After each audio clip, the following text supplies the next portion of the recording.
안녕하세요. 10월 첫째 주 예배 자리에 나오신 여러분들을 축복합니다. 다 함께 일어서서 만복의 근원 하나님 찬양함으로 예배 시작하겠습니다.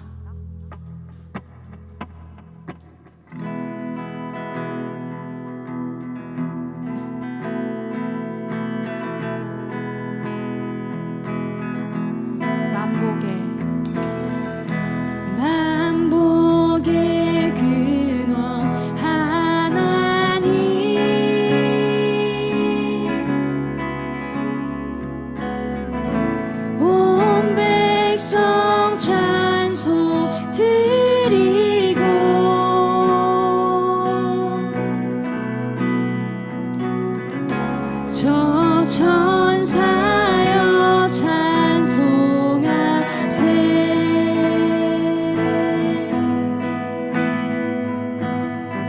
찬송 성부 성자 성령. 한 번 더 찬양 드리겠습니다. 만복의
천사여 찬송하세.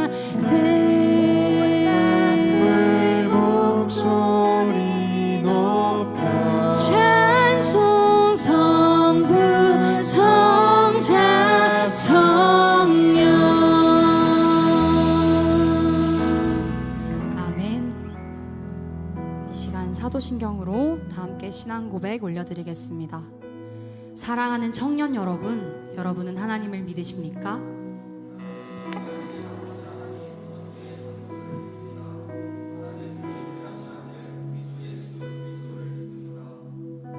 여러분이 믿는 예수님은 어떤 분이십니까?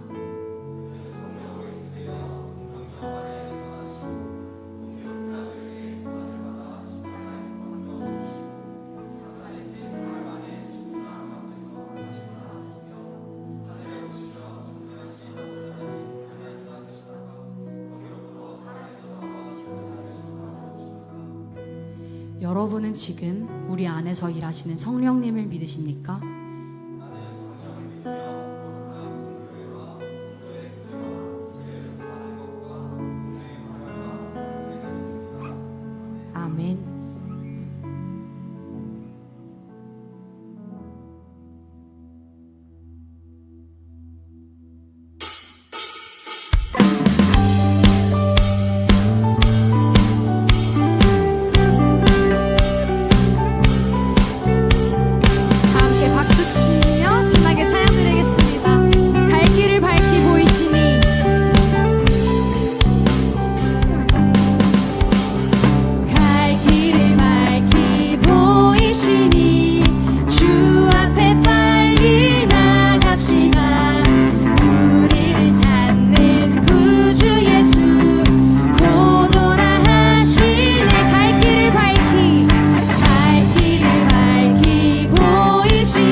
주신 그 아름다움이 흘러넘쳐 온 세상을 가득 채우기 여전히 우리 가운데 일하시는 이오 그의 사랑받은 자 다 함께 찬양 우리 삶에 비추신 그 아름다움이 흘러넘쳐 온 세상을 가득 채우기 여전히 우리 가운데 일하시는 이오 그의 사랑받은 자 다 함께 찬양해 다 찬양 영원히 함께 하시는 그 사랑 우리에게 보이셨네 모두 다 소리 높여 주 찬양의 이를 위해 주를 부르다 찬양 영원히 함께 하시는 그 사랑 우리에게 보이셨네 모두 다 소리 높여 주 찬양의 이를 위해 주를 부르셨네 다시 한 번 더 찬양 드리겠습니다 우리 삶에 비추신 그 아름다움이 흘러넘쳐 온 세상을 가득 채우기 여전히 우리 가운데 일하시는 이오 그의 사랑받은 자 다 함께 찬양해 우리 삶에 비추신 그 아름다움이 흘러넘쳐 온 세상을 가득 채우기 여전히 우리 가운데 일하시는 이오 그의 사랑받은 자 다 함께 찬양해 다 찬양 영원히 함께 하시는 그 사랑 우리에게 보이셨네 모두 다 소리 높여 주 찬양의 이를 위해 주를 부르다 찬양 영원히 함께 하시는 그 사랑 우리에게 보이셨네 모두 다 소리 높여 주 찬양의 이를 위해 마지막으로 한 번 더 찬양하겠습니다 다 찬양 영원히 함께 하시는 그 사랑 우리에게 보이셨네 모두 다 소리 높여 주 찬양의 이를 위해 주를 부르셨네 다 같이 소리쳐 우리 주 찬양해 주가 우리 삶 가운데 일하시네 기뻐하시네 다 같이 소리쳐 우리 주 찬양해 주가 우리 삶 가운데 일하시네 기뻐하시네 다 같이 소리쳐 우리 주 찬양해 주가 우리 삶 가운데 일하시네 기뻐하시네 다 같이 소리쳐 우리 주 찬양해 주가 우리 삶 가운데 일하시네 기뻐하시네 다 찬양 영원히 함께 하시는 그 사랑 우리에게 보이셨네 모두 다 소리 높여 주 찬양의 이를 위해 부르셨네 하나님께 영광의 박수 올려드립시다 아멘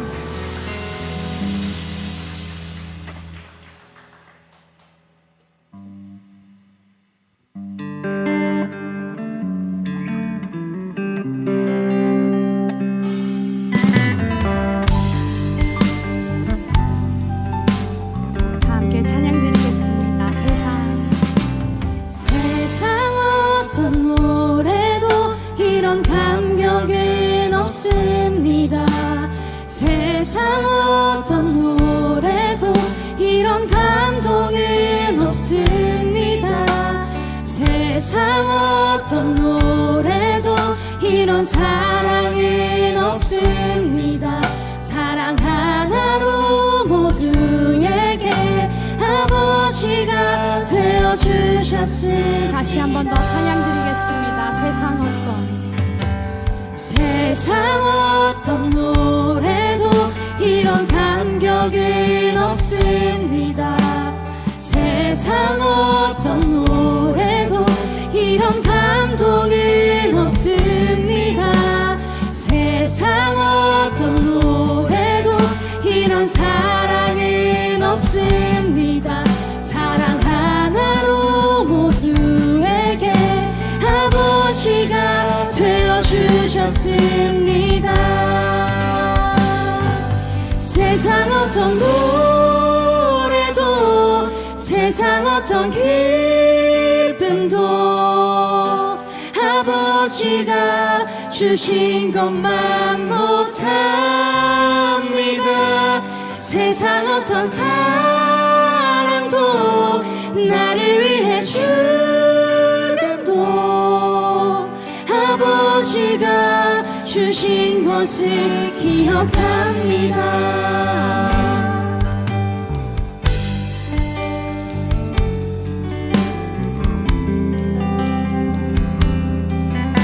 가사를 묵상하며 처음부터 다시 한번 고백하겠습니다. 세상 어떤 노래도 세상 어떤 노래도 이런 감격은 없습니다. 세상 어떤 노래도 이런 감동은 없습니다. 세상 어떤 노래도 이런 사랑은 없습니다. 사랑 하나로 모두에게 아버지가 되어주셨습니다. 세상 어떤 노래도 세상 어떤 기쁨도 아버지가 주신 것만 못합니다. 세상 어떤 사랑도 나를 위해 죽음도 아버지가 주신 것을 기억합니다.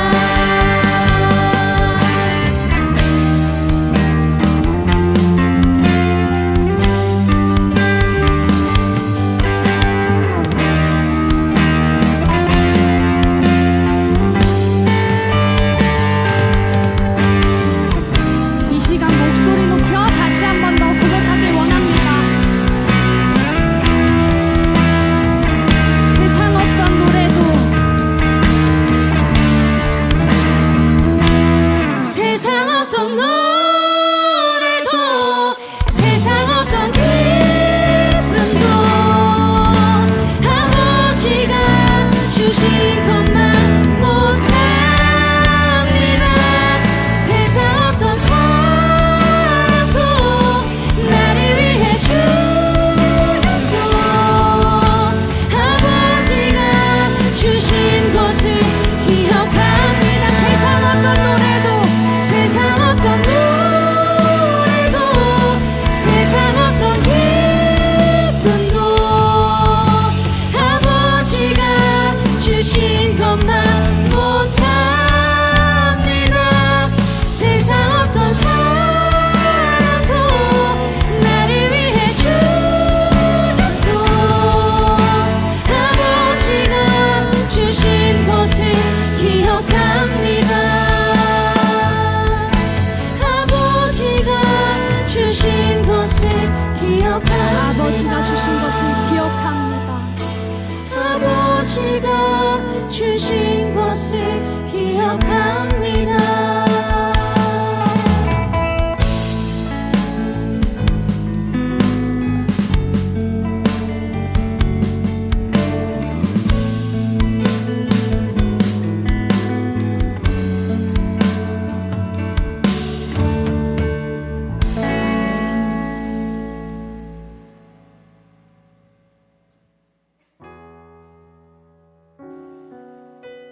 이 시간 온전히 우리의 목소리로 주님께 우리의 마음을 고백하는 시간이 되길 원합니다. 주님 무엇라 말할까요? 찬양 드리겠습니다. 주님 무엇라 말할까요?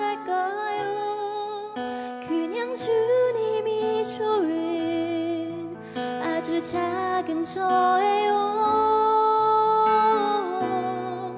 주님 어떤 말로 다 할까요? 주님 사랑하는 마음, 주님 사랑하는 나. 주님, 내 주님, 이름만 불러도 가슴이 뛰어요. 주님,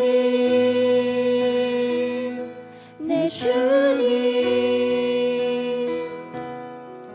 주님 곁에 머물고 싶어요.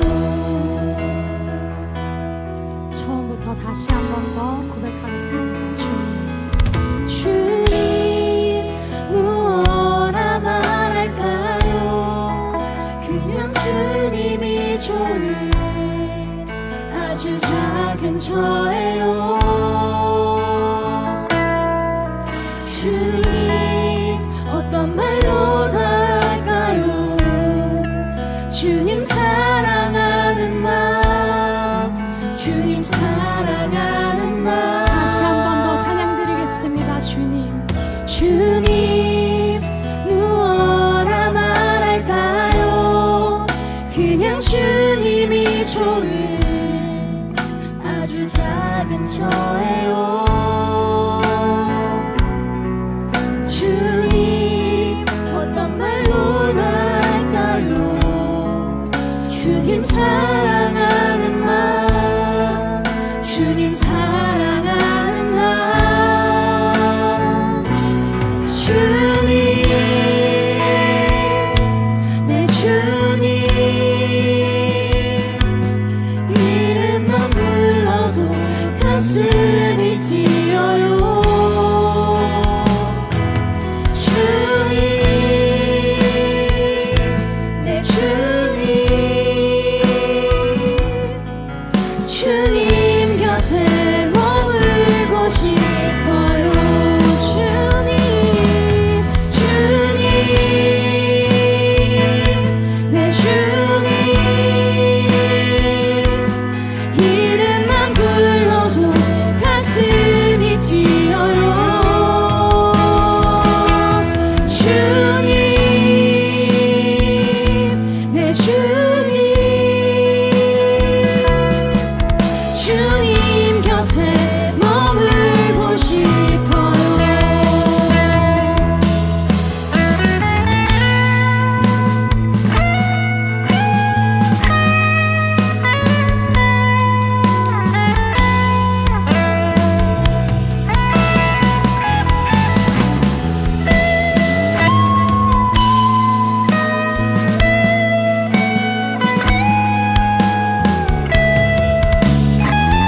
보이지 않아도 주 따라갑니다. 보이지 않아도 주 따라갑니다. 나는 모를 때도 주님 다 하시니. 보이지 않아도 주 사랑합니다. 오직 선하신 나의 주님. 보이지 않아도, 보이지 않아도 주 따라갑니다. 나는 모를 때도 주님 다 하시니. 보이지 않아도 주 사랑합니다. 오직 선하신 나의 주님. 주님, 주님, 내 주님, 이름만 불러도 가슴이 뛰어요.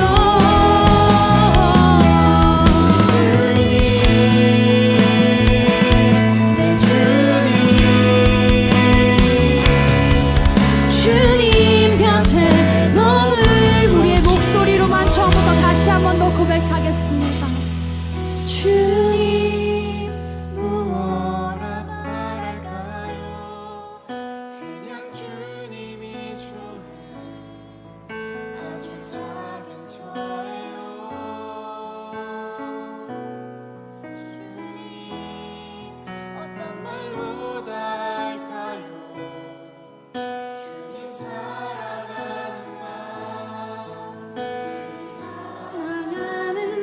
계속해서 고백하겠습니다. 주님, 주님,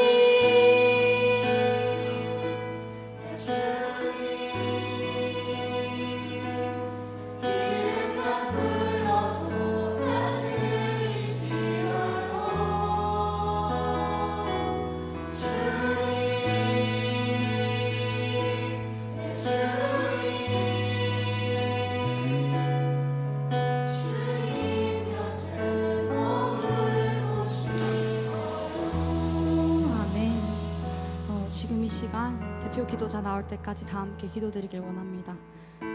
먼저 예배 자리에 나오게 하신 주님께 감사의 기도 올려드립시다. 참된 평안과 안식은 오직 주님과 함께 할 때에 누릴 수 있습니다. 우리의 길을 밝히 보이시며 사랑과 화평을 허락하신 주님을 기억하며 계속해서 주님을 사랑하고 찬양하는 공동체 되게 해달라고 우리의 마음을 고백하며 기도드리겠습니다. 기도하겠습니다.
하나님 아버지 감사합니다.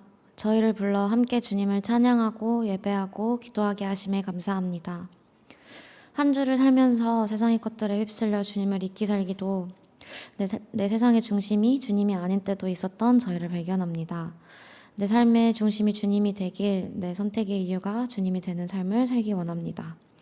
붙잡아 주시고 항상 함께 해주시기를 바랍니다. 매일매일을 돌아보면 기뻐할 일도 감사할 일도 많았지만 매번 불평과 불만으로 가득하지는 않았는지 내 삶을 되돌아봅니다. 주님 항상 나와 함께 해주심에 감사하고 나를 사랑해 주심에 감사합니다. 우리가 언제나 감사와 사랑의 언어들로 세상을 살 수 있기를 바랍니다. 여유가 없고 무언가에 쫓기듯 살아가는 삶이 있습니다. 불안과 염려로 가득한 삶을 보내는 친구들이 있습니다.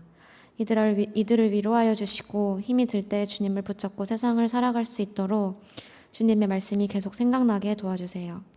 이 길이 맞는지 어떤 길을 걸어야 하는지 방황하며 괴로워하는 애들이 있습니다. 이들을 위로하여 주시고 우리가 함께 서로를 위해 기도할 수 있도록 도와주세요. 이 모든 것들이 주님의 계획하심 아래에 있음을 믿습니다. 항상 나를 위해 최고의 것만 준비해 주시는 주님을 믿으며 내가 겪고 있는 이 고난이 내가 능히 감당할 수 있는 일임을 믿고 이 일 끝에 주님이 행하실 일들을 믿으며 불안과 염려를 주님께 맡기고 항상 감사와 평안으로 하루를 살아갈 수 있기를 기도합니다. 예수님의 이름으로 기도드렸습니다. 아멘.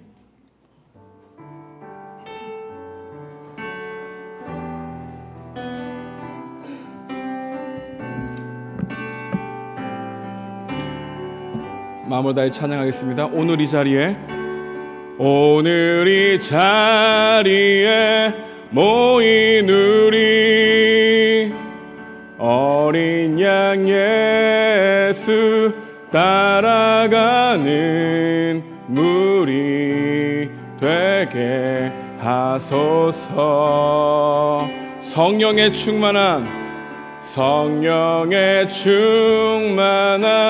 임재 안에 어둡던 우리는 밝아져서 주를 보게 하소서. 당신의 겸손함, 당신의 거룩함, 당신의 정직함 우리에게 보이사 내 안에 교만함, 내 안에 천박함 내 안에 거짓돼 모두 벗어버리고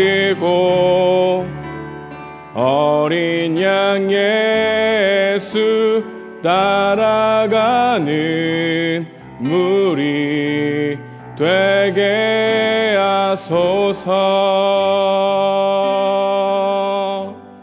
아멘. 오늘 선포될 하나님의 말씀은 룻기 3장입니다. 룻기 3장 우리 1절에서 13절, 룻기 3장 1절에서 13절인데요.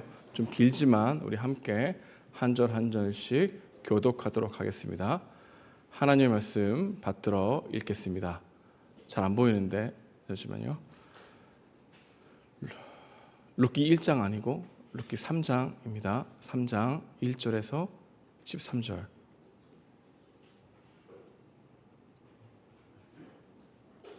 네, 감사합니다. 괜찮아. 룻의 시어머니 나오미가 그에게 이르되 내 딸아 내가 너를 위하여 안식할 곳을 구하여 너를 복되게 하여야 하지 않겠느냐.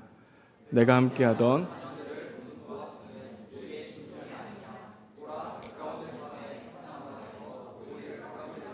그런즉 너는 목욕하고 기름을 바르고 의복을 입고 타작마당에 내려가서 그 사람이 먹고 마시기를 다하기까지는 그에게 보이지 말고 그가 눕는 것을 알았다가 들어가서 발치 이불을 들고 거기 누우라. 그가 내 할 일을 내게 알게 하리라 하니 룻이 시어머니에게 이르되 어머니의 말씀대로 내가 다 행하리이다 하니라. 그가 타작마당으로 내려가서 시어머니의 명령대로 다 하니라. 보아스가 먹고 마시고 마음이 즐거워 가서 곡식 단 더미의 끝에 눕는지라. 룻이 가만히 가서 그의 발치 이불을 들고 거기 누웠더라. 밤중에 그가 놀라 몸을 돌이켜 본즉 한 여인이 자기 발치에 누워 있는지라. 이르되 내가 누구냐 하니 대답하되 나는 당신의 종 룻이오니 당신의 옷자락을 펴 당신의 여종을 덮으소서. 이는 당신의 기업 물을 자가 됨이니이다 하니 그가 이르되 내 딸아 여호와께서 내게 복 주시기를 원하노라. 내가 가난한건 부하건 젊은 자를 따르지 아니하였으니 내가 베푼 인애가 처음보다 나중이 더하도다. 그리고 이제 내 딸아 두려워하지 말라. 내가 내 말대로 내게 다 행하리라. 내가 현숙한 여자인 줄 나의 성읍 백성이 다 아느니라. 참으로 나는 기업 물을 자이나이나 기업 물을 자로서 나보다 더 가까운 사람이 있으니. 다 함께 읽겠습니다. 시작. 이 밤에 이르러 머무르라. 아침에 그가 기업 물을 자의 책임을 내게 이행하려 하면 보니 그가 그 기업 물을 자의 책임을 당할 것이니라. 만일 그가 기업 물을 자의 책임을 내가 이행하기를 기뻐하지 아니하면 여호와께서 살아계심을 두고 맹세하노니 내가 기업 물을 자의 책임을 내게 이행하리라. 아침까지 누워 있을지이다 하는지라. 아멘. 룻기 3장 여러분과 함께 말씀을 나눠보기 원합니다. 성경을 읽을 때 어려운 점이 있다면 이 본문의 시대와 지금의 시대가 어떻게 다르고 또 어떻게 이것을 해석해야 되고 어떻게 연결하고 적용해야 하는가, 그 모든 것들이 다 어려운 작업일 것입니다.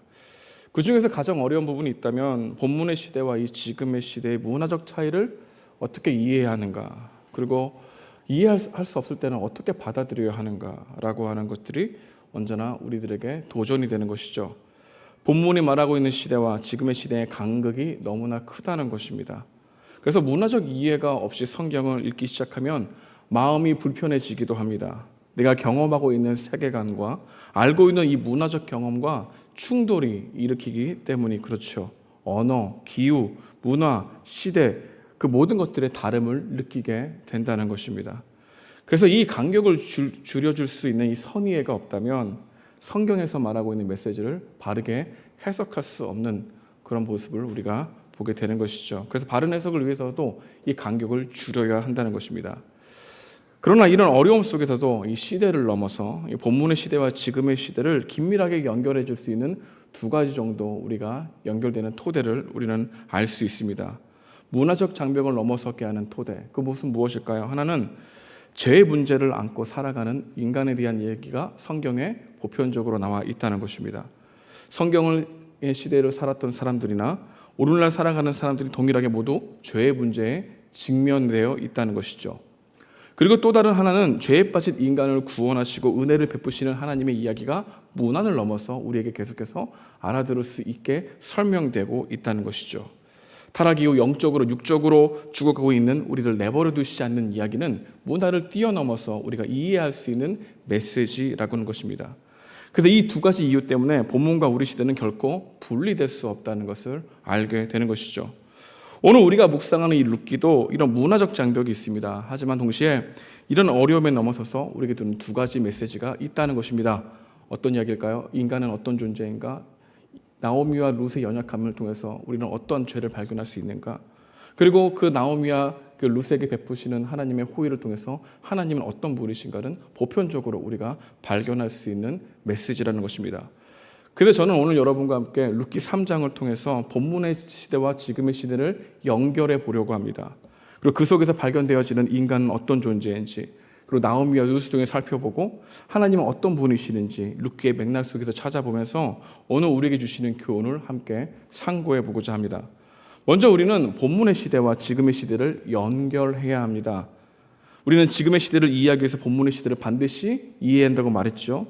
지금까지 흐름을 보면 이렇습니다. 여러분 처음 오신 분들도 있고 룻기 1장, 2장을 잘 모르는 분도 있기 때문에 제가 간략하게 룻기가 어떤 내용인지 흐름을 여러분들에게 다시 한번 이야기를 드리겠습니다. 나오미의 가족은 이 베들레헴의 기근이 오자 모압 땅으로 갔습니다. 그곳에서 사랑하는 남편도 잃고 두 아들도 잃게 되었죠.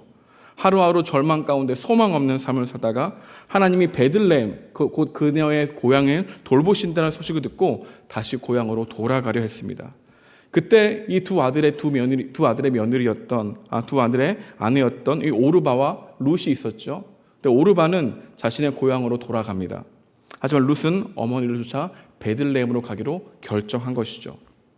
룻은 나오미를 따라 베들레헴에 돌아왔지만 룻이 처음 맞닥뜨린 것은 이삭 죽기였습니다. 이삭 죽기는 어떤 겁니까? 입에 풀칠을 하기 위해서 하는 행위죠. 가장 가난한 자가 하루살이를 하기 위해서 살아야 했던 노동력, 그 노동이 바로 이삭 죽기였던 것이죠. 그날 룻은 보아스라는 사람을 만나게 됩니다. 또 그에게 은혜를 받게 되죠. 이삭 죽기로 얻을 수 있는 수확량이 아닌 만큼 많은 것을 얻기 시작했습니다. 보아스의 배려로 많은 양을 수확했던 이 룻은 살아갈 희망을 가지게 되었고 그 소식을 나오미에게도 이야기하게 되었습니다. 나오미에게는 룻이 이 보아스에게 호의를 받았다는 사실을 알게 되자 은혜의 감각이 새로워졌습니다. 말씀이 생각나기 시작했습니다. 하나님에 대한 인식이 깨어나기 시작했습니다. 그래서 레위기 25장과 신명기 25장의 말씀을 생각나게 되었고 땅과 안식을 모두 찾아 회복하게 해줄 사람이 보아스구나라고 하는 것을 알게 되었던 것입니다. 그런데 오늘 본문의 흐름을 쭉 읽었는데 그래 여기서 하나님을 찾으면 되고 인간은 어떤 존재인지 찾으면 되지 라고 생각하고 읽을 수 있지만 이 본문을 자세히 읽지 않냐면 우리는 본문이 말하고자 하는 메시지를 찾지 못할 것입니다. 그래서 그 당시의 이 제도, 이 두 가지 이 문화적 장벽을 넘어서야 합니다. 첫 번째가 이런 어떤 제도냐면은 바로 땅에 대한 제도입니다. 땅이 없는 것, 이스라엘 백성들에게 자유를 빼앗긴다고 여겼습니다. 그만큼 땅을 되찾는 것 또한 자유를 되찾는다고 생각했죠. 그래서 기업에 있는 친족들이 기업 물을 자가 땅을 되찾아 줘야 했습니다. 그런 명령들이 있다는 거죠. 레위기 25장 25절인데요. 우리 함께 읽어보겠습니다. 시작. 만일 내 형제가 가난하여 그의 기업 중에서 얼마를 팔았으면 그에게 가까운 기업 물을 자가 와서 그의 형제가 판 것을 물을 것이요. 여기서 말하는 기업은 땅을 이야기합니다. 만약 어떤 사람이 가난해서 땅을 팔았더라도 가까운 친족이 그 땅을 다시 돈을 지불해서 되찾아야 왔습니다. 땅을 되찾아 오는 것, 이거를 기업 물을 자로 표현한 것이죠. 두 번째 제도는 형사 취수제입니다. 말이 어렵죠? 계대 결혼입니다. 지난주에 잠깐 언급했지만 이스라엘에게만 주시는 명령이었습니다. 이 제도는 신명기 25장 5절과 6절에 나오는데요. 이 율법의 취지는 남편과 아들을 잃은 과부를 돌보기 위해서입니다. 그래서 가족들 중에 남편의 형제나 때로는 친족이 대신해서 과부가 된 형수를 품는 제도가 형사 취수제였습니다. 그래서 모든 집안의 남자가 잠재적인 고엘, 기업을 이어갈 자로 여겼던 것이죠. 히브리어로 이 고엘, 기업 물을 자는 영어로는 리디머라고 표현되어 있습니다. 구속자란 뜻이죠. 이 법을 신명기 25장은 이렇게 소개합니다. 함께 읽겠습니다. 시작. 형제들이 함께 사는데 그 중 하나가 죽고 아들이 없거든 그 죽은 자의 아내는 나가서 타인에게 시집까지 말 것이요 그의 남편의 형제가 그에게로 들어가서 그를 맞이하며 아내로 삼아 그의 남편의 형제의 의무를 그에게 다 행할 것이요 그 여인이 낳은 첫 아들이 죽은 형제의 이름을 잊게 하여 그 이름이 이스라엘 중에 끊어지지 않게 할 것이니라.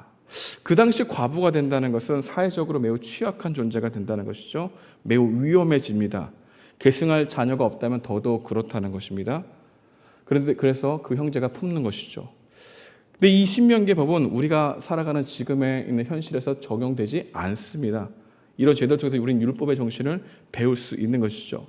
하지만 이 본문을 통해서 우리가 알 수 있는 것은 그 당시의 계대 결혼은 그 당시 문화적으로 볼 때 그렇게 이상한 것이 아니라는 것을 우리에게 말해주고 있는 겁니다.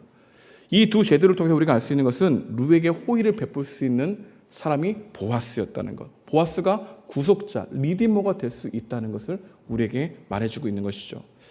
나오미는 보아스가 우리의 리디머가 되어줄 수 있다는 생각에 소망을 가졌습니다. 나오미는 룻과 보아스의 결혼을 생각합니다. 룻이 보아스와 결혼을 통해서 안식을 얻도록 하게 해주고 싶었습니다.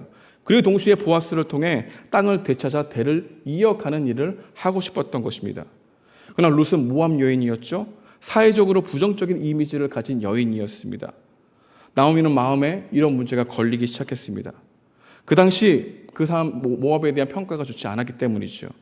더 큰 문제는 이 고엘 제도가 그 당시 잘 지켜지지 않았다는 것 또한 문제입니다. 아니, 더욱더 정확하게 말하면 그 누구도 지키고 싶어 하지 않았던 제도가 리디머입니다. 리디머의 조건은 혈연이어야 됐고 자원하는 마음이 있어야 했으며 능력이 있어야 했습니다. 이 세 가지가 없으면 리디머가 될 수 없지만 이러한 조건이 되어도 거의 지키지 않았습니다. 리디머는 매우 신경 써야 될 것이 많았기 때문입니다. 자신의 돈을 사용해야 됐고 땅을 되찾아오는 수고를 해야 했습니다. 되찾은 땅은 그의 땅이 되지 않습니다. 죽은 형의 땅으로 인정을 해줘야 됐습니다. 결혼을 통해서 얻은 아들이라도 아들은 죽은 형의 아들로 이름을 해야 됐고 그리고 그에게 땅을 주어 형의 자손을 이어갈 수 있도록 하는 모든 희생적인 행동을 해야 됐던 것이 바로 이 고엘, 리디머의 역할이었던 것이죠. 그래서 사람들은 이런 부분을 매우 부담스러워했습니다. 그래서 리디머는 자원하는 마음, 희생하는 마음, 끝까지 그를 책임져려고 하는 마음이 없으면 절대 하지 않으려고 했던 거죠. 대부분 많은 사람들이 거절당했던 제도가 이 리디머, 기업 모를자 고엘이었다는 것을 볼 수 있습니다. 그래서 한편으로는 이 나오미가 부정적인 생각으로 안 될 거야 라는 생각을 했지만 다른 한편으로는 보아스가 리디머가 될 수 있다고 하는 희망을 갖게 된 것은 보아스가 룻에게 보인 호의 때문이었습니다. 보아스도 룻에 대한 호감이 있다는 것을 나오미가 알아차린 것 같습니다. 이 두 가지 시각이 왔다 갔다 하면서 이제 거의 추수가 끝나가게 될 때 지금 나오미는 조급한 마음이 들기 시작했습니다. 그래서 나오미는 한 가지 계획을 세웁니다. 근데 그 계획이 우리의 눈을 의심하게 하는 계획이라는 겁니다. 그 계획은 이렇습니다. 우리 2절인데요. 우리 함께 읽어보도록 하겠습니다. 시작. 그가 오늘 밤에 타작마에서 보리를 까불리라. 그런즉 너는 목욕하고 기름을 바르고 의복을 입고 타작마당에 내려가서 그 사람이 먹고 마시기를 다하기까지는 그에게 보이지 말고 그가 누울 때 너는 그가 눕는 곳을 알았다가 들어가 그의 발치 이불을 들고 거기에 누우라. 무슨 말입니까? 우리의 세계관과 문화로는 전혀 이해할 수 없는 것이죠. 한번 얘기해 보겠습니다. 추수 막바지가 되었습니다. 그래서 소소한 축제를 합니다. 땅을 신성시 여기기 때문에 보통 추수하는 곳에서 잠을 자기도 한다고 합니다. 그런데 이 보아스는 율법과 전통을 잘 지키는 사람이기 때문에 거기서 잘 것이라고 생각했죠. 그러면 이제 룻이 거기서 들어갈 수 있겠다라는 생각을 합니다. 그래서 치장을 하죠. 결혼에 관한 생각을 하고 그 다음에 이 보아스가 술에 취해 잠을 쫙 하고 있을 때 그 발치에 누워라. 이게 나오미의 계획이었던 겁니다. 나오미는 이렇게까지 하지 않아도 되었습니다. 다음 날 가서 보아스에게 우리의 고엘, 우리의 리디머가 되어 주십시오라고 해도 상관없었습니다. 그러나 나오미는 룻에게 타작마당 한켠에 누워서 겉옷을 덮고 자는 이 보아스의 발치에 누워 있어라 라고 하는 제안을 했다는 겁니다. 이건 매우 어리석은 계획이죠. 나오미의 계획은 매우 이기적인 계획이었습니다. 매우 위험한 계획이었습니다. 은혜를 얻기 위해서 그가 하는 행동은 룻을 위험한 곳으로 보내는 것이었습니다. 아무리 보아스가 성품이 좋고 룻에 대한 호의를 가지고 있다 해도 나오미는 은혜를 얻기 위해서 하는 행동은 고개를 절레절레 흔들게 하는 행동이었다는 것이죠. 어쩌면 나오미는 나쁜 방법을 사용해서 선한 목적을 이루려 하는 것처럼 보이는 계획이었습니다. 다시 말하면 이상한 계획이었다는 겁니다. 잘못하면 룻이 그렇게 행동하다가 사람들에게 매우 오해받을 수 있는 가능성을 크게 만드는 계획이었다는 것이죠. 룻의 이미지도 룻을 더욱더 안전하게 지켜주지 못할 계획이 바로 이렇게 타작마당에 가서 이 보아스의 발치에 누워 있으라고 하는 계획이었다는 것이죠. 우리는 여기서 우리가 살펴볼 두 번째 주제를 알게 됩니다. 나오미는 왜 이러한 이상한 계획을 했을까요? 이러한 과도한 계획은 꼭 보아스를 리드모로 성공시켜야 된다는 이 조급함이 그의 마음을 사로잡았기 때문입니다. 인간은 언제나 좋은 것을 빨리 가지려고 하는 조급함이 있습니다. 나오미는 고엘 제도에 대한 이 절박한 마음으로 이상한 계획을 낳았다는 것입니다. 했다는 것이죠. 보아스에 대한 간절함이 조급함을 만들었습니다. 여러분, 인간은 누구나 자기중심적이죠. 나오미는 룻을 진심으로 위한다고 했습니다. 어쩌면 그 마음은 사실일지도 모르겠습니다. 그러나 그가 보인 행동은 룻을 위한 행동이 아니었다는 겁니다. 그녀를 더 위험에 빠뜨릴 수 있는 어리석은 계획이었다는 겁니다. 우리들의 대부분의 계획은 한편으로는 타인을 위하는 것 같지만 다른 한편으로는 우리의 이기적인 결정을, 이기적인 이익을 위해서 하는 계획일 수도 있다는 것이죠. 우리들은 이 둘을 명료하게 구분하지 못한다는 것입니다. 따라서 좋은 계획 같지만 실제적으로는 어리석은 계획으로 나아갈 가능성이 크다는 것이죠. 대개 사람들에게 모두 칭찬받은 계획이지만 그 깊은 마음의 동기에는 자기중심적인 계획으로 변할 수 있는 계획들이 많다는 것을 생각해 보게 되는 겁니다. 모든 것을 살펴봤을 때 이 나오미의 조급함이 선을 넘어서게 됐습니다. 여러분, 인생에서 가장 안 좋은 것은 과한 거죠. 여러분, 과한 거는 재앙에 가깝습니다. 여러분, 햇빛이 과하게 비치면 농작물이 다 죽지요. 비가 적당히 오시게 과하게 오면 어떻게 됩니까? 홍수가 나죠. 메뚜기떼가 적당하지 않고 과하게 많아지게 되면 곡식이 다 망가지게 됩니다. 과로, 과식, 과잉 모두 우리의 몸을 병들게 하죠. 성공에 대한 이 과한 집착, 이 조급함은 우리를 병들게 하고 사람을 사람으로 생각하지 못하게 하고 이용의 도구로 보게 되는 그런 안 좋은 부분들이 있다는 것이죠.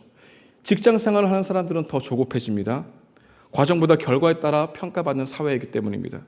성과주의적인 삶의 태도가 익숙한 우리들에게는 경제의식이 내면화되어 있죠. 그래서 어느 순간 선을 넘습니다. 이런 모습은 우리 가운데 과한 행동을 하게 한다는 것입니다. 더욱더 조급해진다는 것이죠. 옆에 있는 사람들이 결혼을 많이 합니다.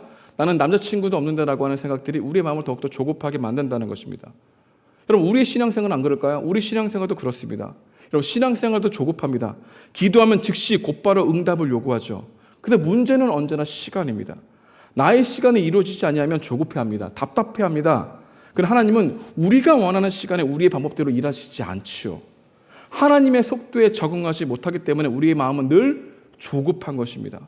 하나님의 은혜를 빨리 받고 싶은데 왜 나는 이렇게 자라가지 않는 거야? 왜 나에게 복음이 더 늦게 깨닫게 되어지는 거야? 왜 내 마음까지 하나님을 믿는다고 말하지만 왜 나는 왜 이렇게 불쑥불쑥 이렇게 악한 마음들이 떠오르는 거야? 도대체 나는 언제 자랄 수 있을까? 나의 시간으로, 나의 생각으로 나의 마음을 살펴보게 되는 것이 있죠. 나의 시간과 나의 속도를 내려놓는 연습을 충분히 하지 못하기 때문에 이 청년의 시대에 항상 침묵으로 보이는 하나님이 되게 무기력해 보이는 하나님으로 보이게 될 수밖에 없다는 것을 우리는 알게 됩니다. 나오미는 조급했습니다. 그래서 룻을 보아스의 밭에 자는 곳으로 보내려고 합니다. 그런데 룻도 이상합니다. 나오미의 계획이 위험하다는 것을 알고 있지만 어머니의 계획대로 하겠다고 말하죠. 나오미의 말에 순종했습니다. 이런 것은 순종하지 않아도 되는데 룻도 보아스가 리디머가 되어주는 것을 좋게 여기고 조급한 마음이 있었던 것으로 해석해 볼 수 있죠. 어쨌든 룻은 한밤중에 타작마당에 나아가 보아스의 발치에 누웠습니다. 시간이 어느 정도 지났을까요? 잠을 자려고 하는데 이 발치에 무엇인가 느껴져서 보아스는 누웠다가 몸을 일으켜 세웠습니다. 발치에 누워있는 한 여인을 보고 화들짝 놀랐죠. 얼마나 놀랐겠습니까? 순간 무서웠을 것입니다. 그는 놀란 가슴을 젖히고 이렇게 말합니다. 내가 누구냐? 라고 말이죠. 그래서 룻은 자초지정을 설명하지 않습니다. 곧바로 이렇게 말합니다. 저의 기업 물을 자입니다. 저를 도와주소서. 9절인데요. 우리 함께 읽어보도록 하겠습니다. 시작. 이르되 내가 누구냐 하니 대답하되 나는 당신의 여종 루시니이다. 당신의 옷자락을 펴 당신의 여종을 덮으소서. 이는 당신이 기업 물을 자가 됨이니이다 하니라. 룻은 자신의 이름을 밝힙니다. 왜 이렇게 했는지에 대해서 나오미 이야기를 전혀 하지 않습니다. 그렇다고 모호하게 말하지도 않습니다. 그녀는 담대하게 말합니다. 저의 리디머가 되어주십시오. 그녀가 말하는 워딩은 이렇습니다. 저랑 결혼해 주십시오. 지금 저를 취하소서. 여러분, 이건 굉장히 지나친 요구 아니겠습니까? 당신의 종입니다. 오늘 취하셔서 저와 결혼하셔서 저 리디머가 되어주소서. 아무리 고엘이라고 아무리 리디머라 하더라도 정서적인 깊은 관계를 맺거나 결혼까지 해달라는 것은 사랑의 관계를 요구하는 것과 같다는 것이었습니다. 매우 지나치죠. 무모했습니다. 너무나 또한 나오미처럼 과했습니다. 룻이 급발진한 것이죠. 그만큼 간절했는지도 모르겠습니다. 보아스를 꼭 얻어야 된다는 마음에 거절당할 수 있다는 것을 알지만 날 리디머가 되어주십시오 라고 말하는 이 룻. 그는 보아스를 얻기 위해서 조급했고 무모했고 지나쳤습니다. 그렇다면 이런 어리석은 계획, 이 자기중심적인 계획, 조급하고 무모한 계획에 대해서 보아스는 어떻게 반응했을까요? 그리고 이 보아스의 반응을 통해서 우리가 묵상할 수 있는 하나님은 어떤 분이실까요? 룻의 요청을 들은 이 보아스는 룻을 매우 좋게 여겼다는 겁니다. 리디머가 되어달라는 그녀의 이 고백을 보아스가 들었을 때 흐뭇해했다는 것이죠. 일이 되려면 이렇게 되는 것 같습니다. 그의 말씀에 진심이 느껴졌다고 생각했던 것이죠. 그런데 이 보아스의 대답도 참 일반적이진 않습니다. 화들짝 놀랐지만 룻을 좋게 보였던 이 보아스는 먼저 룻에 대한 자기가 기업 물을 자이라는 걸 생각했죠. 그래서 먼저 알고 있었던 것이 나보다 앞서 먼저 리디머로 해야 될 사람들, 친척들이 있다는 것 또한 알고 있었던 것이죠.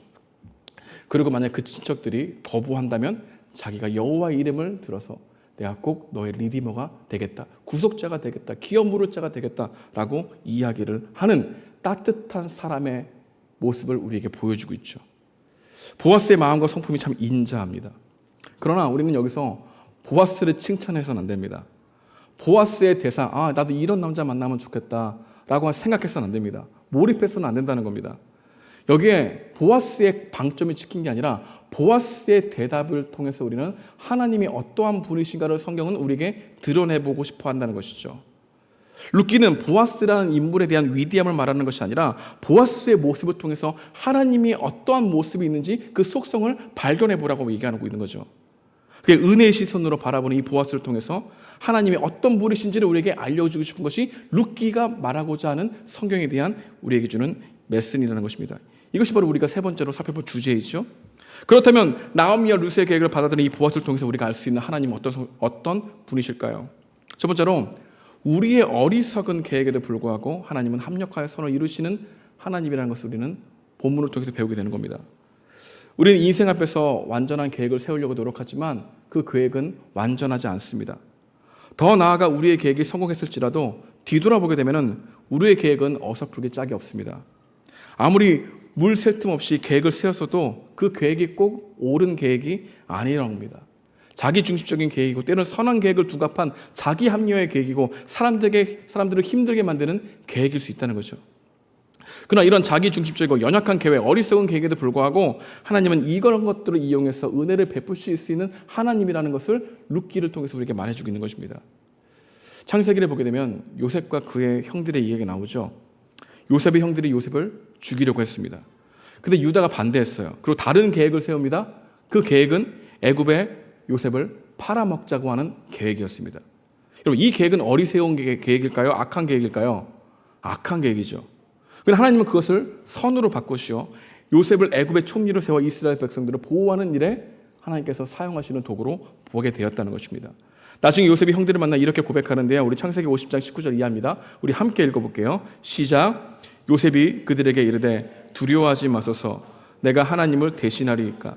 당신들은 나를 해하려 하였으나 하나님은 그것을 선으로 바꾸사 오늘과 같이 많은 백성의 백성을 구원하게 하시려 하셨나니 당신들은 두려워하지 마소서. 내가 당신들과 당신들의 자녀를 기르리이다. 하나님은 우리의 악한 계획을 선으로 바꾸실 수 있다는 것입니다. 하나님은 우리의 어리석은 계획도 합력하여 선을 이루실 수 있는 하나님이라는 것이죠. 그래서 우리는 하나님 앞에서 안식을 얻을 수 있다고 말하고 있습니다. 악한 계획에 대한 책임이 없다는 이야기가 아닙니다. 악한 계획을 실행하려고 할지라도 하나님은 그것을 우리 가운데 징계와 회복을 통해서 우리를 회개의 사람으로, 하나님을 복을 믿는 백성으로 자라가게 하시는 선하신 열심이 우리 가운데 이루어질 것이라는 겁니다. 그래서 우리는 이렇게 적용할 수 있겠죠. 악한 계획을 하라는 겁니까? 악한 계획을 하더라도 하나님이 선으로 바꿔주시니까 의도적으로 악한 계획을 하는 것도 괜찮은 것입니까? 이런 질문을 할 수 있습니다. 절대 그렇지 않다는 겁니다. 만약 그렇게 한다면 그런 생각이 바뀌도록 여러분들을 인도하실 것입니다. 그럼에도 불구하고 하나님은 우리의 어리석은 계획을 통해서 일하시는 하나님, 그 선하신 하나님을 오늘 본문을 통해서 배울 수 있다는 것이죠. 선한 의도이지만 조급한 마음이 있는 이 계획, 성급하고 조급한 이 계획들을 하나님은 인내하고 기다리시면서 우리를 마음을 바꾸시던가 아니면 상황을 바꾸신가 허락하시면서 우리를 선한 길로 이끄실 수 있는 하나님의 인격적인 관계 안에 우리를 이끄시는 놀라운 일들이 있다는 것입니다. 여러분, 하나님은 여러분들을 인격적인 관계로 바라보고 있기 때문에 우리 어리석은 계획더라도 하나님은 선한 계획으로 이끄실 수 있는 분이십니다. 여러분, 여기서 우리가 인격적으로 하나님 만난다는 말은 우리가 하나님을 인격적으로 대하기 시작했다는 말과 같습니다. 우리가 정말로 하나님이 이런 하나님을 믿고 있다면 우리 어리석은 계획을, 우리의 무모한 계획들을 하나님 선으로 바꾸실 수 있는 하나님 믿고 있다면 우리는 좀 더 용기 있게 하나님 앞에 나아가 우리가 간구할 수 있는 것들을 하나님께 아뢰 수 있다는 것이죠. 여러분, 오늘 본문은 우리에게 잠언 16장 9절 말씀도 생각나게 합니다. 우리 함께 읽어보도록 할까요? 시작. 사람이 마음으로 자기의 길을 계획할지라도 그의 걸음을 인도하시는 이는 여호와시니라. 여러분, 이 말씀 믿습니까? 정말 이 말씀 더디 믿지 말아야 되는 겁니다. 우리 어리석은 계획일지라도, 우리가 잘못된 계획일지라도 우리 하나님은 그 걸음들을 선하게 인도하실 수 있는 하나님이라는 겁니다. 여러분, 우리는 언제나 항상 삶에서 하고 싶은 일과 해야 할 일들, 이 사이 속에서 긴장감을 가지고 살아가죠. 그래서 우리는 계획을 합니다. 이 계획 가운데, 우리 마음 가운데는 언제나 실수할 수 있어요. 근데 그 실수하는 가운데에도 하나님의 주권을 인정하라. 이게 하나님의 속성을 알고 있는 사람들의 모습일 수 있다는 것입니다. 여러분, 우리의 마음 가운데 우리의 연약함을 고백하더라도 하나님은 이 어리석은 계획도, 내가 좋아 보이는 그 계획, 믿음으로 하는 계획일지라도 그 안에 불완전함을 언제나 알고 있는 하나님은 그 계획들을 사용해서 우리를 온전하고 구비하고 부족 없게 자라가게 하시는 하나님이 있다는 겁니다. 그래서 우리의 계획을 맡기라는 겁니다. 아니, 열심히 하나님께 맡겨보게라는 겁니다. 하나님을 우리의 모든 계획 안에 초청해 보라는 것입니다. 근데 우리는 우리의 계획을 가만두지 않죠. 좋은 계획이라도 점점점 우리의 생각이 악하기 때문에 점점 변질시켜버려 자기 중심적인 계획으로 끌어가는 게 우리의 모습이라는 것입니다. 그런데 그럴 때마다 아닙니다. 하나님, 나의 어리석은 계획도 하나님 선하게 이룰 수 있습니다. 이것이 죄된 계획이 아니라면 하나님 마음 가운데 도와주셔서 선을 이루어 주십시오. 저의 어리석은 계획일지라도 하나님 저를 자라가게 하는 인내와 자라가게 하시는 하나님의 열심히 저에게 이루어 주시옵소서라고 하는 우리가 고백을 할 수 있다는 겁니다. 그래서 저는 이 말을 듣고 나서 이 메시지를 묵상하면서 용기를 가지게 되었습니다. 누군가가 저에게 이런 질문을 하더군요. 목사님은 계획이 많으실 것 같습니다. 인생에서 어떤 목표를 가지고 있나요? 개척도 준비하고 계시는 것 같은데 혹시 복음적 우정 공동체가 목사님의 진정한 목적과 목표인가요? 라고 물어보는 사람들이 있었습니다. 저에게는 교회 개척과 복음적 우정 공동체에 대한 마음이 진심입니다. 하지만 그것이 인생의 목적과 목표는 절대 아닙니다. 저의 목표는 하나님과 사람들을 즐거워하는 것입니다. 그렇게 살지 못하도록 끊임없이 욕망과 욕심이 나를 조급하게 만드는 내면과 끊임없이 싸워가는 것이 저의 인생에 지금 하고 있는 모습이라는 것이죠. 오늘보다 내일 더 하나님을 즐거워하는 것, 나의 어리석은 계획조차 선하게 바꾸시는 그 하나님을 더욱더 경험하는 것, 그 하나님을 기뻐할 수 있는 마음이 내 안에 생겨나는 것을 묵도하며 경험하며 그분을 찬양하는 것, 그것이 저의 인생의 목적과 목표라고 할 수 있는 것이죠. 그래서 여러분들도 우리의 어리석은 계획도 선하게 이끄시는 하나님이라는 것을 믿는다면 우리의 모든 계획 가운데 하나님을 초청해도 됩니다. 하나님은 여러분이 하나님 초청하셔서 여러분의 계획을 아예 완전히 수정하게 하시고 명령하게 하시고 내가 좋아하는 것을 하지 못하게 만드는 하나님으로만 보면 안 된다는 겁니다. 오히려 나보다 더 나를 잘 아시는 하나님이 나의 선하심으로 이끌어 가신다는 확신을 가지고 여러분 어리석은 계획을 가질지라도 이거 하나님은 이 계획을 기뻐하실까라고 하는 생각이 들지라도 그걸 하나님께 아뢰면서 하나님 어떻게 하는 게 기뻐하시는 겁니까? 라고 하는 질문을 하며 인격적으로 하나님을 응시하며 살아가는 모습이 하나님이 우리에게 바라시는 모습이라는 것을 우리는 이 보아스의 이러한 응답을 통해서 보아스가 이 룻에 대한 이 호의를 통해서 알게 되는 하나님에 대한 성품이라는 것을 우리는 깨닫게 되는 것이죠. 두 번째로 이 나오미와 룻의 계획을 받아들인 보아스를 통해서 우리가 할 수 있는 하나님이 있다는 겁니다. 어떤 하나님을 알 수 있을까요? 우리는 그 하나님을 통해서 무엇을 누릴 수 있을까요? 어떻게 기뻐할 수 있을까요? 우리는 룻의 무모한 고백, 지나친 고백에도 불구하고 일하시는 하나님을 발견하게 됩니다. 룻의 고백은 무모했죠. 하지만 그녀는 보아스에게 진심을 말했습니다. 리디머를 원했지만 사실은 보아스를 원한 거죠. 보아스에게 자신과 결혼해달라고 하는 요청을 한 겁니다.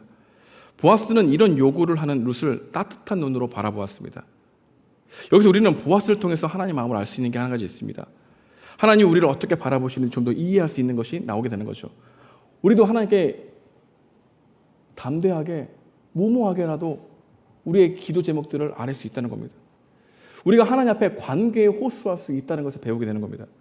여러분 우리가 논리적으로 하나님을 설득하려고 하지 않아도 된다는 것입니다.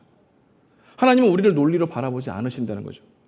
무모한 고백 앞에서 은혜를 베푸시는 그 하나님을 우리는 묵상하게 되면은 우리는 관계적으로 하나님 앞에 담대히 우리의 필요를 아뢰 수 있다는 겁니다. 저는 이것이 우리에게 주는 기쁜 소식이라고 생각합니다. 여러분들이 가지고 있는 정말 간절한 소원들을 하나님께 아뢰 수 있습니다. 그것이 무모하거나 그것이 지나치거나 과할지라도 괜찮습니다. 하나님께 고백할 수 있다는 것 자체가 그것을 듣고 하나님이 우리의 기도를 들으신다는 것 자체가 은혜라는 것을 알게 되면은 우리는 하나님께 모든 것을 간구로 나아갈 수 있는 것이죠. 수호가 마트에 가면 꼭 미니카를 사달라고 합니다. 그런데 미니카를 사달라고 하는데 논리적으로 설명하지 않습니다. 그냥 사달라고 합니다. 이 차가 왜 필요한지 어떤 점에서 이 미니카를 사야 하는지 설명도 없습니다. 그냥 자기가 좋아하는 것을 집어요. 그리고 나에게 줍니다. 어떻게 하라는 겁니까? 계산하라는 거죠. 저는 피식 웃습니다. 너무나 비싸거나 집에 똑같은 것이 있으면 다른 것을 사자고 회유합니다. 근데 수호는 딱 잘라 말합니다. 싫어. 결국 안 된다고 때를 씁니다. 손에 쥐고 있는 것, 그걸 가지고 계산대로 갑니다. 당당하게 걸어갑니다. 어느 순간 어이가 없어서 헛웃음이 나오기도 시작합니다. 수호는 무엇에 호소하는 걸까요? 관계에 호소하고 있는 겁니다. 때로는 이런 행동이 기분 나쁘지 않습니다. 오히려 이런 뻔뻔한 간구 안에서 수호가 나를 어떻게 생각하는지 그 관계를 확인하기 때문에 웃음이 나오기도 합니다. 우리도 하나님 앞에 이런 관계로 나아갈 수 있다는 것을 배울 수 있다는 겁니다. 우리가 하나님 앞에 자녀로서 담대히 우리의 필요한 것을 간구할 수 있다는 것이죠. 정말 간절한 것을 달라고 기도할 수 있습니다. 그분의 선하신 성품에 호소할 수 있습니다. 때를 쓸 수도 있습니다. 때로는 하나님은 이런 무모한 용기도 좋아하십니다. 왜냐하면 이러한 무모한 용기를 사용하셔서 선을 이루실 수 있는 전능자이시기 때문입니다. 그런데 우리는 하나님이 나의 기도를 들어주실 리가 없다고 스스로 단정해버립니다. 우리가 하나님이 정말 우리의 기도를 들으신다고 생각한다면 토요일 오후 5시에 시작하는 기도에 안 나오겠습니까? 매일매일 우리의 구할 것을 감사함으로 구하지 않겠습니까? 그런데 안 믿기 때문에 구하지 않습니다. 하나님이 이 기도에 응답하신다는 것을 더디 믿습니다. 그런데 기도의 자리로 나아가지 않죠. 우리는 하나님께 달라고 했을 때 실망할까 봐 두려워하는 내면에 이러한 마음이 많습니다. 이런 것까지 구해야 되는가라고 하는 체면 차리는 모습도 있다는 것이죠.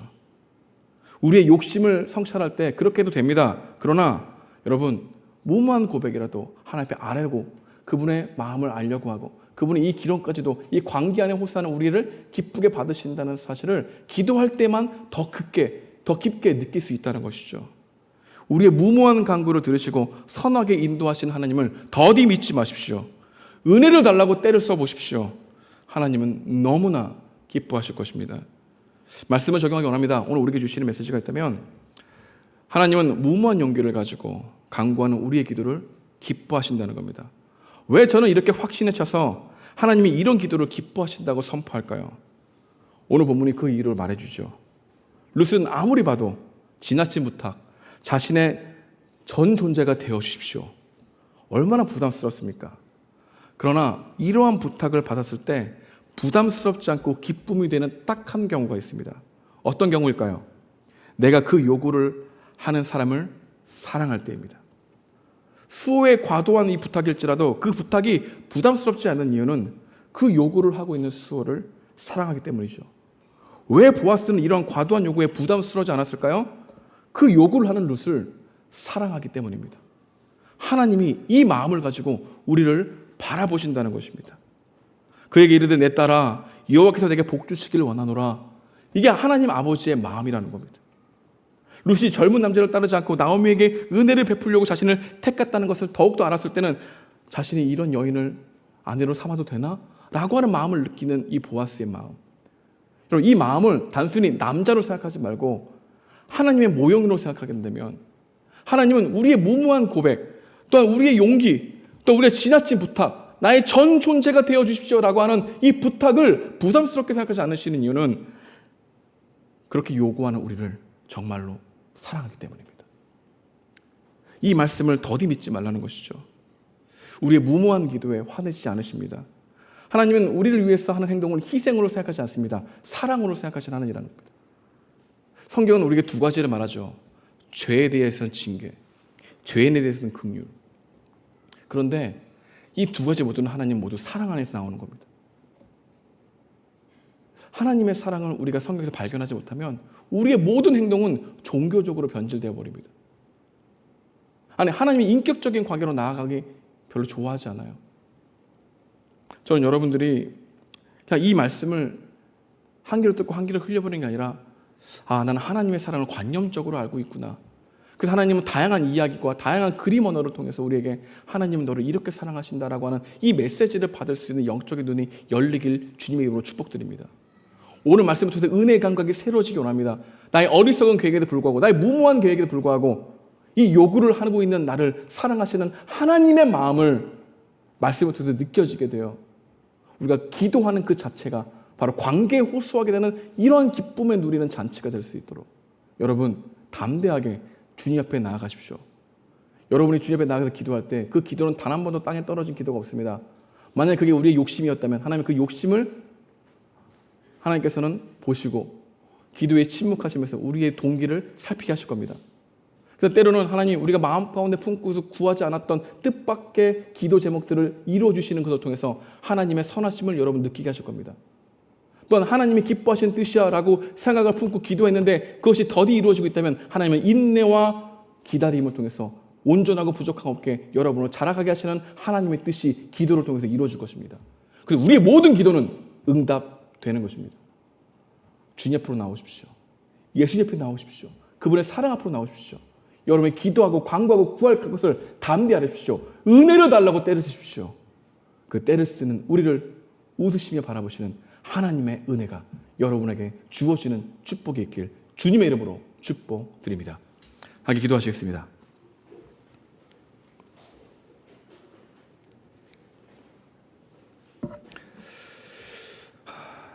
이렇게 한번 기도해 보기 원합니다. 혹시 여러분의 계획이 불완전하고 지혜롭지 않다고 느껴져서 불안해하십니까? 우리 어떤 결정에도 불구하고 협력하여 선을 이루시는 하나님의 선하심을 신뢰하게 달라고 기도하는 은혜가 있길 소망합니다. 은혜를 힘입어 하나님 앞에 담대히 용기를 가지고 간구하여 보십시오. 은혜를 구하여 보십시오. 하나님의 은혜로 나를 충만하게 채워달라고 고백하십시오. 한 주간 하나님 내 마음이 계속해서 염려와 걱정으로 휘둘리는 것이 아니라 주님이 나를 사랑하시고 흐뭇해하신다는 이 기쁜 소식을 우리 마음 가운데 더 깊이 믿는 한 주간이 되게 달라고 오늘 말씀을 통해서 은혜의 감각에 깨어져 하나님이 우리를 사랑하시는 그 놀라운 섭리가 우리 가운데 나에게 이루어지게 해달라고 우리 오늘 말씀을 생각하면서 여러분 기도하는 시간 함께 나누기 원합니다. 함께 기도하시겠습니다. 하나님 인도해 주십시오. 이끌어 가시는 주님, 하나님의 인도하심이 있기 원합니다. 성령 하나님의 놀라우신 은혜를 기도하십시오. 하나님의 은혜에 원합니다.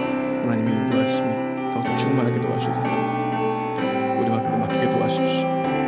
우리와 동행하신 하나님, 우리의 은혜의 감각을 깨워주시옵시고 우리의 계획이 불완전하고 우리의 계획이 지혜롭지 않고 무모해 보일지라도 우리의 계획을 섭렵하여 선을 이루시는 하나님을 신뢰하게 되는 은혜가 있게 도와주시옵소서. 은혜에 힘입어 하나님 앞에 담대히 나아가 용기를 가지고 간구할 수 있는 우리들의 마음 되게 도와주시옵소서. 한 주간은 하나님께 맡깁니다.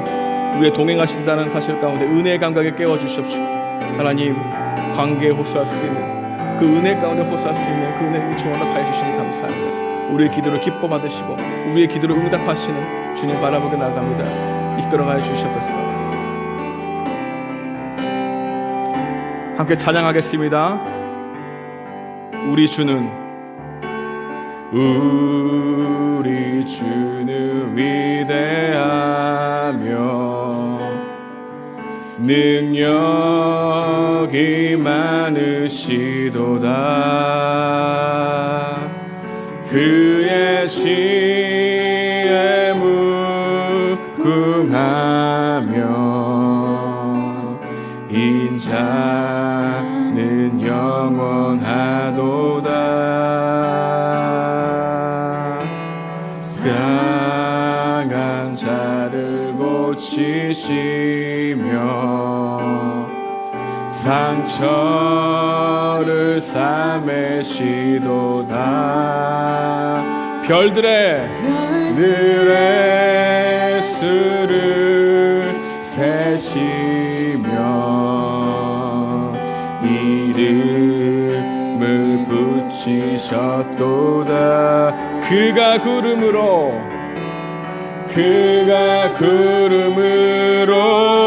하늘을 덮으시며 땅을 위하여 비 준비하시니 그가 구름으로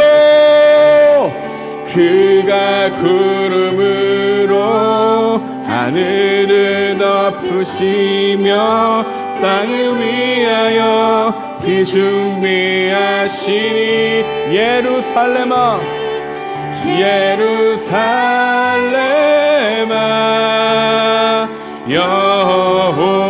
여호와를 찬송할지어다.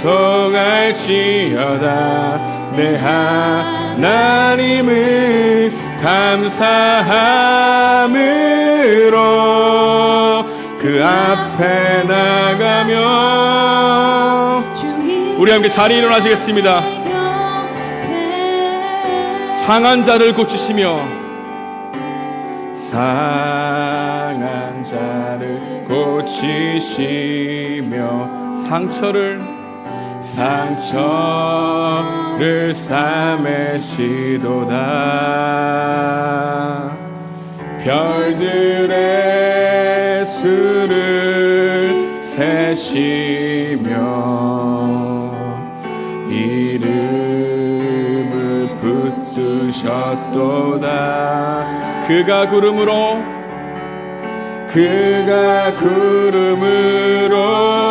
하늘을 덮으시며 땅을 위하여 비 준비하시니 그가 구름으로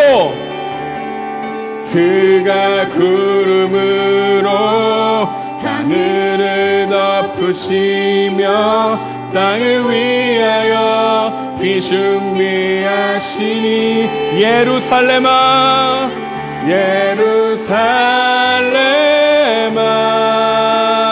여호와를 찬송할지어다.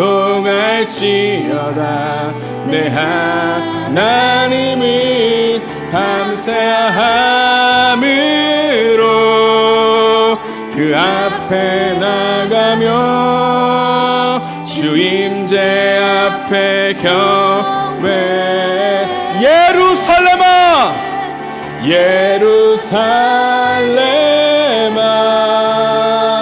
여호와를 찬송할지어다. 내 하나님을 감사함으로. 우리 정말 주님을 기뻐하며 찬양합시다. 우리 정말 주님을 사랑한 마음으로 고백합시다. 우리의 고백을 담아 함께 찬양하기 원합니다. 여러분의 목소리로 찬양하겠습니다. 예루살렘아 여호와를 찬송할지어다. 하나님을 감사함으로 주 앞에 나가며 우리 마지막으로 고백하기 원합니다. 여러분의 목소리로 우리 주님께 고백했습니다. 예루살렘아,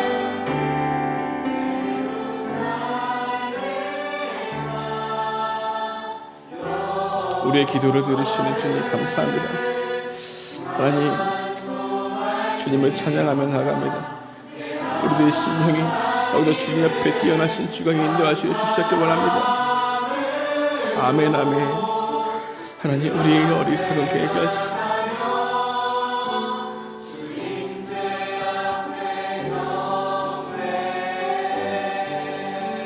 우리 한 번 더 기도하기 원합니다. 여러분, 어떤 부분에 힘들어 하십니까? 어떤 부분에 조급함을 느끼고 있습니까? 어떤 부분 가운데 여러분 집착하고 괴로워하는 것이 있습니까? 하나님, 마음 가운데 깊이 그 누구에게도 말하지 못하는 어려움이 있습니까? 여러분, 하나님 앞에 어떻게 고백해야 될까요? 우리는 관계에 호소할 수 있습니다. 우리를 사랑하시는 그분 앞에 우리의 어리석은 계획일지라도 무모한 고백일지라도 그걸 사랑으로 바꾸시는 우리 전능자 하나님 앞에 고백할 수 있습니다. 그분이 여러분들을 사랑하십니다. 여러분이 하나님 앞에 나와 고백하기 원하십니다. 하나님, 저 힘듭니다. 하나님, 저의 마음을 바꾸실 수 있다는 걸 더디 믿고 있습니다. 하나님, 내 마음을 새롭게 하여 주셔서 은혜를 달라고 때릴 수 있습니다. 이 시간 여러분이 기도하고 간구하고 싶은 메시지를 가지고 아버지 하나님께 기도하는 시간 되기 원합니다. 우리 함께 그 주님을 의지하며 그분이 우리를 사랑하신다는 것을 굳게 믿고 하나님께 간구하는 시간 되기 원합니다. 함께 기도하시겠습니다. 하나님, 우리들의 마음 가운데 주님을 기뻐할 수 있는 마음 되게 도와주십시오. 하나님으로 충만하게 되기 원합니다. 예수 그리스도를 기뻐할 수 있는 우리들의 마음 되게 도와주셔서 하나님 아버지, 남들만 원하는 것이 아니라 아버지 주님을 기뻐하는 것이 하루하루의 삶의 기쁨이 될 수 있도록 인도하여 주셔서 우리의 계획을 인도할지라도 아버지 하나님 아버지 모든 것을 감사함으로 하나님을 구할 것을 고백할 수 있는 저희들 신명 될 수 있도록 인도하시기를 간절히 바라곤 합니다. 모든 지각에 뛰어나신 하나님의 평강이 우리의 마음을 지켜주시는 그 은혜를 경험하기 원합니다. 하나님, 소망과 기쁨이 차오르게 도와주시옵시고 이번 한 주도 아버지 무엇보다도 기도가 결론이 되게 해주시고 모든 일에 믿음으로 간구하게 도와주시옵시고 하나님께서 함께 하신다는 것을 더욱더 믿고 나갈 수 있는 한 주간 될 수 있도록 우리들의 심령을 새롭게 하시는 은혜가 되기 원합니다. 우리의 어리석은 계획을 선하게 바꾸시는 주님, 우리의 무모한 계획을 하나님 기뻐하시는 하나님을 더욱더 우리의 묵상할 수 있는 시간 되게 도와주시옵소서. 하나님, 이들 가운데 주 예수 그리스도 앞으로 나오게 도와주시고 주님이 우리를 사랑하시는 그 관계 가운데 나게 도와주시기를 원합니다. 하나님, 인격적으로 만나는 일들이 일어나게 도와주셔서 이들이 일주일을 살아갈 때 저 마음 가운데 하나님을 인격적으로 대하는 일들이 일어나게 도와주셨기를 간절히 바라곤 합니다. 하나님, 인도해 주십시오. 이끌어가여 주십시오. 가슴에 손을 얹어주시면 여러분을 위해 기도하겠습니다.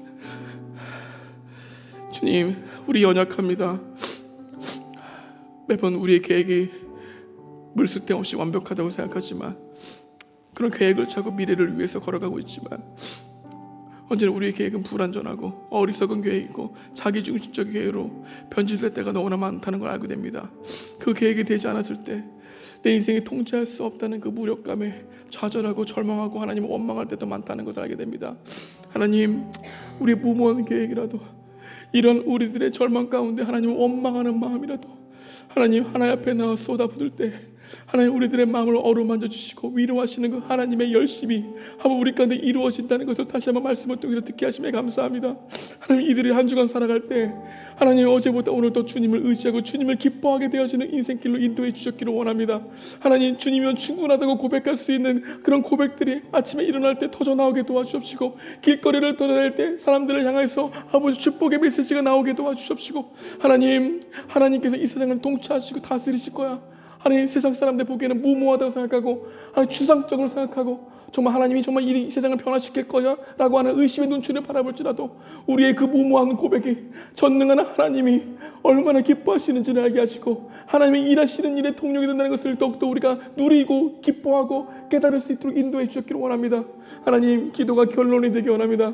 우리의 어려움이 있을 때 유력한 사람 찾아가는 게 아니라 내가 알고 있는 것도 생각하는 통장에 있는 돈이 생각나는 게 아니라 나의 지식과 능력과 스펙을 생각하는 것이 아니라 하나님을 먼저 생각할 수 있는 우리들의 심령 되게 도와주시옵소서. 도와주시옵시고 하나님 무엇보다 심령이 가난한 자 되게 도와주시고 애통한 자 되게 도와주시고 의에 줄이고 목마른 자 되게 도와주셔서 주님을 찾는 우리들의 심령 될 수 있도록 이들의 삶 가운데 이 굳은 마음 부드럽게 인도해 주시기를 간절히 바라고 합니다. 냉랭한 마음에 주님 바라볼 수 있는 시선 될 수 있도록 하나님에 대한 인식이 깨어지게 되어 주시고 은혜 감각이 새로질 수 있는 우리 청될 수 있도록 이들을 붙들어 주시옵소서. 이제는 우리 구주 예수 그리스도의 은혜와 하나님의 극진하신 사랑과 성령님의 감화하시 교통하심이 주님의 은혜를 간구하게 원하는 모든 청년들의 머리 위에 하나님의 은혜가 충만하기를 간절히 축원하옵나이다. 아멘.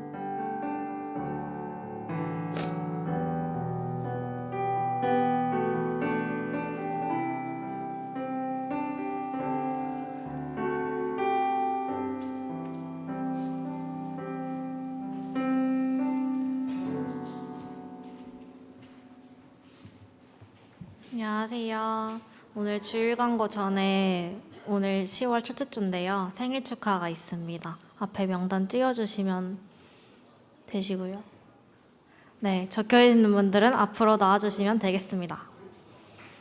정말 많은 생일자가 있는데요. 빠르게 나와주시길 바랍니다.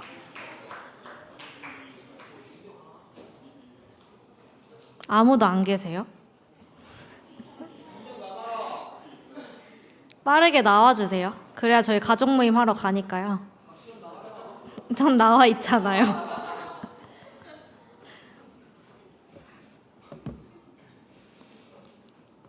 네, 가운데 서주시면 됩니다.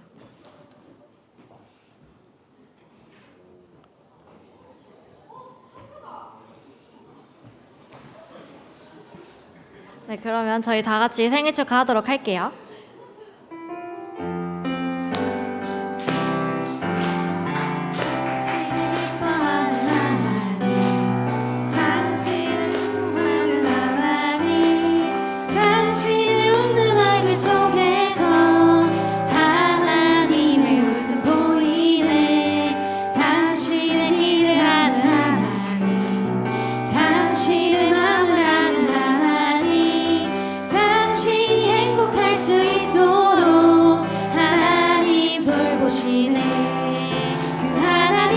신실하시고 그 많은 사랑 당신에게 주길 원하네. 그 하나님 하늘에 쌓인 새로운 소망을 당신에게 준다네. 하늘의 축복을 그대 마음에, 하늘의 축복을 그대 삶 속에.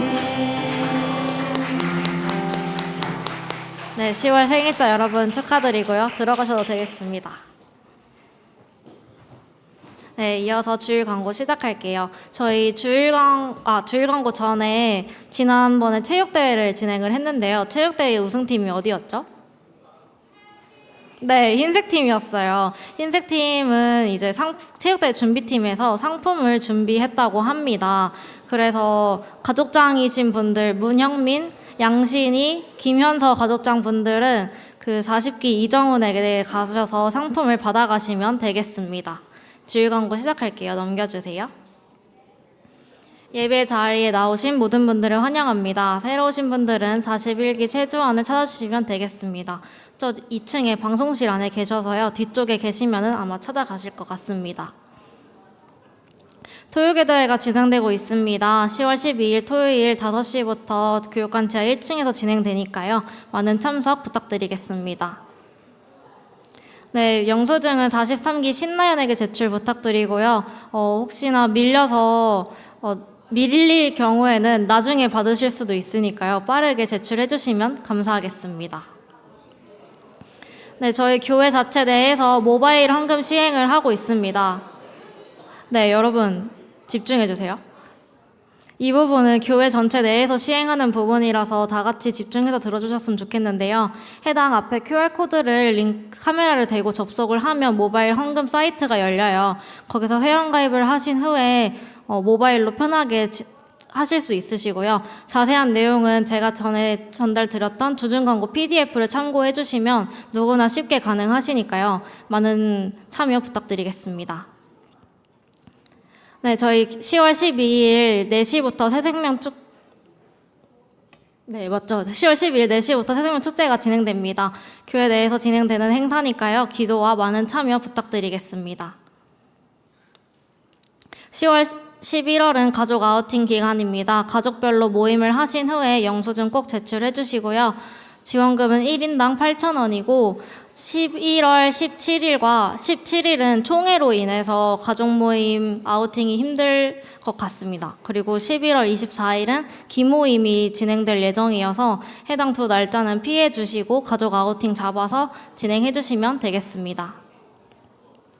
네, 오늘이 총회 준비위원회 마지막 모임입니다. 오늘 가족 모임 이후 5시부터 총회 준비위원회가 있고요. 많은 참석 부탁드리겠습니다. 특히나 섬김이 같은 경우에는 저희 총회 준비를 하면서 역할 분담을 진행할 예정이라서요. 꼭 참석 부탁드리겠습니다.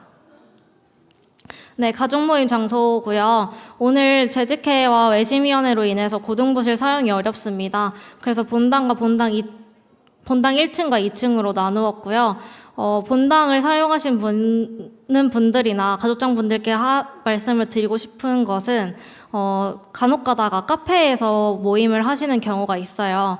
근데 카페는 지금 청년 2부가 주로 사용을 하고 있고 청년 1부에서는 이 앞에 적혀있는 많은 장소들을 대관을 해서 사용을 하고 있어요. 근데 이제 카페에서 청년 2부가 모임을 하고 있는데 청년 1부가 함께 하게 되면 자리가 협소하거나 좀 시끄러운 경향이 있어서 모임에 방해가 되는 것 같다는 의견이 좀 있었어요. 그래서 최대한 저희가 이 많은 장소를 대관을 하고 진행을 하는 만큼 이 배정된 장소에서 가족 모임을 진행을 해주시면 좋겠습니다.